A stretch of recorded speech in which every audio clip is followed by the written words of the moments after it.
স্টেশনগুলোতে জ্বালানি তেল সরবরাহ বেড়ে যাওয়ায় পরিস্থিতি ধীরে ধীরে স্বাভাবিক হচ্ছে। পাম্পগুলোতে কমেছে গাড়ির লাইন, চাহিদা মতো তেল কিনতে পারছেন গ্রাহকরা। তারা বলছেন দাম বৃদ্ধি পাওয়ার পর থেকেই চাহিদা অনুযায়ী মিলছে তেল। ডিপো থেকে তেল সরবরাহ স্বাভাবিক থাকলে আর সংকট হবে না বলে আশা করছেন পাম্প মালিকরা। সহকর্মীদের তথ্য ও ছবিতে বিস্তারিত। চট্টগ্রামে পেট্রোল পাম্পগুলোতে নেই আগের মতো দীর্ঘ লাইন, যেখানে কদিন আগেও ভোগান্তিতে পড়তে হতো যানবাহন চালক ও সাধারণ মানুষকে। 20 টাকা বাড়ার ফলে স্বাভাবিকভাবে দিচ্ছে সবাই তেল। তেলের দাম একটু বাড়ছে, কিন্তু তেল পাওয়া যায়। আসার সাথে সাথে আমরা কোনো ইয়া করতে পারতেছি না, মানে সাথে সাথে তেল পাচ্ছি। পাম্প মালিকরা বলছেন দাম বাড়ার পর মজুত তেল ব্যবহার করায় পাম্পে ভিড় কমছে। আগে তো মনে করেন যে কিছু কিছু পাম্পে তেল পাইতো না, সপ্তাহে 2 গাড়ি পাইতো, অথবা 4 দিন পরে 2 গাড়ি পাইতো। এখন তো প্রতিনিয়ত সবাই তেল পাচ্ছে, ওই জন্য এখন আর সংকটটা নাই। রাজশাহীতে একই চিত্র।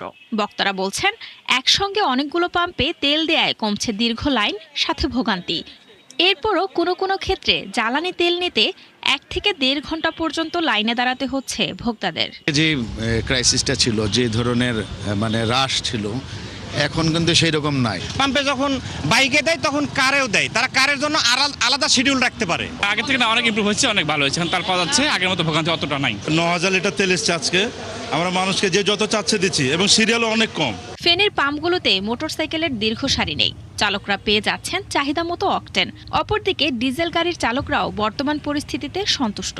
আসলে তেল পাওয়া যাচ্ছে, অন্যান্য পাম্পও পাওয়া যাচ্ছে, এই জন্য একটু চাপটা কম আর কি। এখন কোনো জামিলানের লাইন নেই, এখন যে কোনো মুহূর্তে তেল পাওয়া যায়। আমাদের এখন বর্তমানে তেল আছে, কিন্তু গাড়ির সংখ্যা কম।